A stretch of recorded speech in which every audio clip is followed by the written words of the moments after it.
On March 24, 1944, three Allied pilots would capture the attention of an entire country. That night, more than 200 prisoners launched an escape attempt from a secret war camp, an operation that lasted nearly 10 hours. But what were the events that led to this wild escape, and how did it end? To find out, we need to wind back the clock to the spring of 1942, to Sagan, Germany, where a mysterious noise was echoing through the night. Inside the camp that would soon host one of the most insane prison escapes Germany had ever witnessed. Stalag Luft III, constructed over the course of 2 years between 1942 and 1944.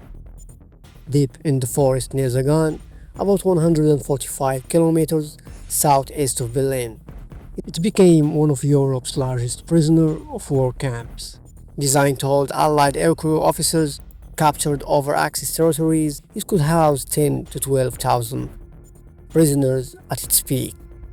The northern compound, where the famous escape took place, wasn't entirely grim. Prisoners had a library, a sports field, a swimming pool, and even a makeshift theater for movies and live performances. The Luftwaffe ran the camp, creating a strange mix of discipline, respect, yet no comfort could quench the desire for freedom. Escaping was a duty to themselves, to the Allied war efforts, and to the idea that no prison could hold them forever. But how do you escape a fortress designed to hold the best Allied airmen? That's where the ingenuity begins.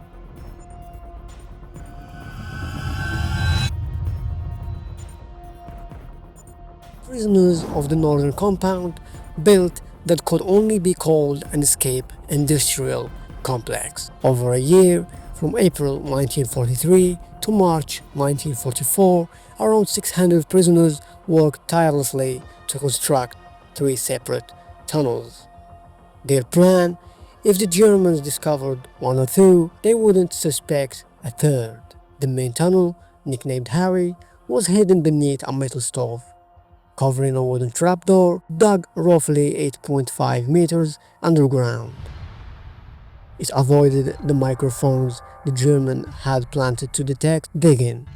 Reinforcing the tunnel was tricky. Every board, every support had to be smuggled or repurposed.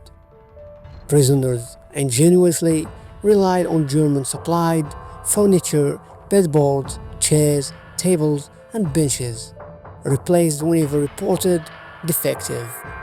Rails and carts were installed inside the tunnel to move tools, materials, and sand. Removing the sand presented another challenge. The underground sand was yellow while the topsoil above was gray. Over 100 men, called penguins, carried sand in bags under their coats, subtly releasing it in the courtyard to blend with the surface soil.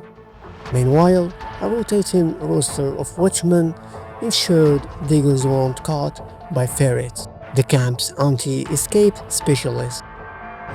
One tunnel, Tom, was discovered in September 1943, forcing prisoners to focus all efforts on Harry. Simultaneously, other inmates prepared escape kits with civilian clothes, forged papers, maps, and compasses, often bartered from sympathetic camp staff. Every detail was meticulously planned, setting the stage for an escape that would go down in history. Curious how they kept this hidden for a year under constant surveillance. By March 24, 1944, Harry Tunnel, now roughly 106 meters long, was ready. The escape was carefully timed. Roughly 200 men were slated to go, but only the most likely to evade detection would leave first. 30 men fluent in German got a head start, along with the little money the prisoners had saved, aiming for the Sagan train station before the last train departed. The rest would travel on foot, hoping to reach Allied territory via neutral countries. Inside the tunnel, tension was palpable. At 8:45 p.m., prisoners took positions along the rails, cramped and silent. By 9:30 p.m., one man began removing the boards covering the tunnel exit. But they were waterlogged and stuck. It wasn't until 10:15 p.m. that the hatch finally gave way. Darkness was slipping away, and the sunrise would arrive at 5:30 a.m. The exit, planned to emerge safely within the tree line, came out a few meters into open no man's land. But the prisoners pressed on. A watchman hidden at the tree line, a former German spy nest, tugged a rope to signal when the coast was clear. From 10:30 p.m.